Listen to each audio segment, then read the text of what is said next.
Hello everyone, I welcome you all to this channel. और यह एक नॉन एकेडमिक वीडियो है जिससे कि हम असम हायर सेकेंडरी के ऑफिशियल्स को ये मैसेज पहुंचाना चाहते हैं कि वो इररेस्पॉन्सिबल ना बने हम एचएस सेकेंड ईयर के स्टूडेंट्स के साथ।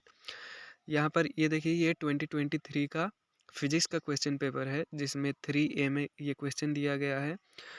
What is an electric dipole? An electric dipole with dipole moment 4 into 10 to the power minus 9 cm is aligned at and rest all. यहाँ पर सेकेंड पार्ट पे मैं आपको ध्यान देने के लिए बोलता हूँ। An electric dipole with dipole moment 4 into 10 to the power minus 9 cm, और ये cm तो पढ़ने में लगता है कि सेंटीमीटर दिया गया है, मगर डाइपोल मोमेंट का यूनिट होता है कूलम्ब मीटर, और कूलम्ब होता है कैपिटल सी और मीटर का सिंबल होता है स्मॉल एम। और यहाँ पर चार तरह के स्टूडेंट्स हो सकते हैं।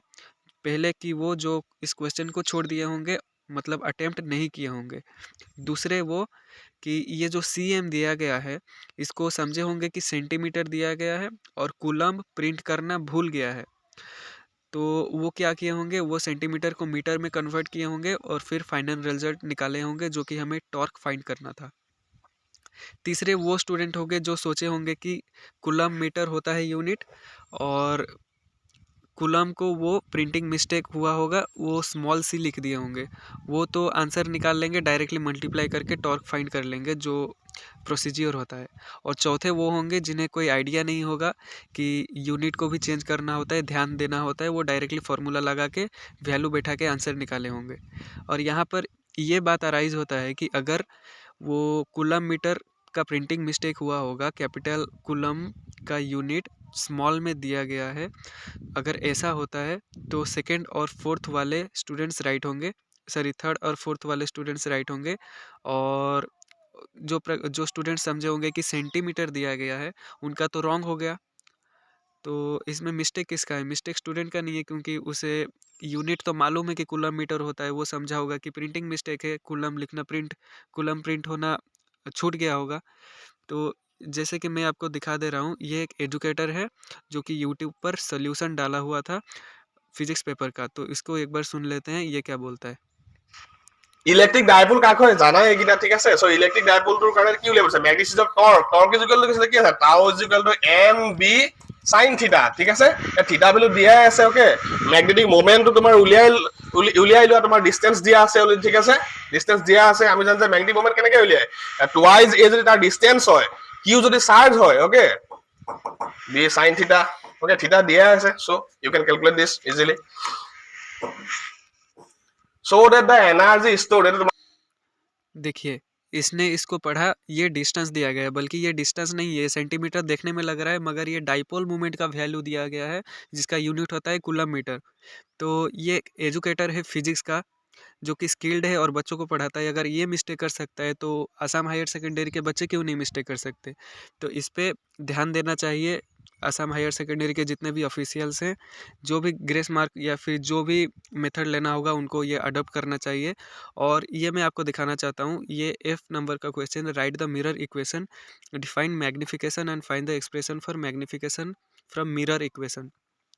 तो ये ऑप्टिक्स का मिरर पार्ट से आया है। अब मैं आपको डायरेक्टली जाके दिखाता हूँ असम का ऑफिशियल वेबसाइट पर।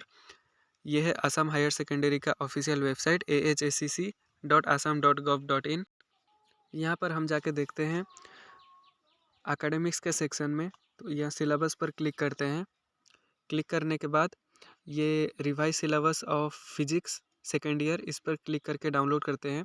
मैं आपको डाउनलोड करके लाइव प्रूफ दिखाना चाहता हूँ। ये रहा सेकेंड ईयर का सिलेबस जो इस साल एग्ज़ाम दिए थे उन लोग का। तो यहाँ पर ऑप्टिक्स के सेक्शन में मैं जाके दिखाता हूँ। रे ऑप्टिक्स में आप सीधा देख सकते हैं, रिफ्रैक्शन से सिलेबस स्टार्ट किया गया है।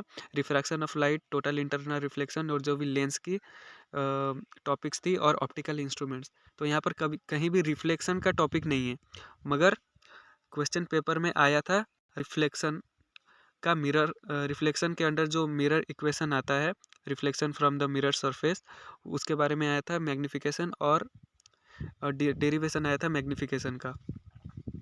अगर एक एंगल से देखें कि ये 10th का टॉपिक है तो मिरर इक्वेशन बच्चे लिख सकते हैं, मैग्नीफिकेशन लिख सकते हैं, मगर इसका डेरिवेशन 12th में था, तो डिराइव कैसे करेंगे बच्चे? ये तो एकदम इरेस्पॉन्सिबिलिटी ऑफ हायर सेकेंडरी के काउंसिल का ही है कि वो ये आउट ऑफ सिलेबस क्वेश्चन काटे हैं। तो ये वीडियो बनाने का एक ही ऑब्जेक्टिव था कि असम हायर सेकेंडरी जो फिजिक्स का क्वेश्चन काटा था उसमें एक क्वेश्चन में प्रिंटिंग मिस्टेक है और एक क्वेश्चन आउट ऑफ सिलेबस था। आउट ऑफ सिलेबस जहाँ की लॉजिकल था, उसका भी कुछ पार्ट ऐसा था कि जो बच्चे नहीं कर पाएंगे, उसका डेरिवेशन पार्ट।